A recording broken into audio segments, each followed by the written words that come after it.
داواکاری چەند ساڵەی ئەو ژنانەی لایەنگری لەباربردنی یاسایی دەکەن بڕیاری لەبارەوە درا. ئەنجومەنی پیرانی ئەرجەنتین دەنگیدا لەسەر پێشنیازە یاسایی لەباربردنی مناڵ لە خوار 14 هەفتەوە کە ئەو پرۆسەیە لە ئەمریکای لاتین نایاساییە.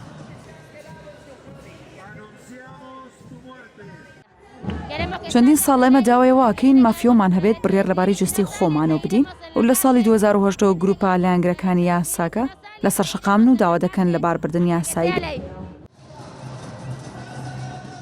پڕۆژە یاساکە بە 38 دەنگی بەڵێ و 29 دەنگی نەخێر پەسەند کرا. ئەوەش دوای خۆپیشاندانێکی بەرفراوانی چالاکوانە ژنەکانی ئەرجەنتین کە لایەنگری یاساکە بوون. پڕۆژە یاساکە لە باربردنی منداڵ لە خوار 14 هەفتەوە دەکاتە یاسایی کە پێشتر لەلایەن ئەنجومەنی نوێنەرانی ئەرجەنتینەوە پەسەند کراوە. بەڕای من هیچ شتێک نییە گفتوگوی لەبارەوە بکرێت. زانست ئەوەی سەلماندووە لە دوای دووگیان بوونەوە ڕوح بۆ منداڵە دەدرێت. هەر بۆیە نابێت هیچ شتێک بوترێت. ئەگەر پێویست بێت شتێک بخرێت نابێت کۆتایی هێنان بە ژیانێک بێت. هەروە ئەلبێرتۆ فێرناندێز سەرۆکی ئەرجەنتین پشتیوانی لە پڕۆژە یاساکە ئاکات. بەم پەسەندکردنەش پێشنیازەکە دەبێت بە یاسا.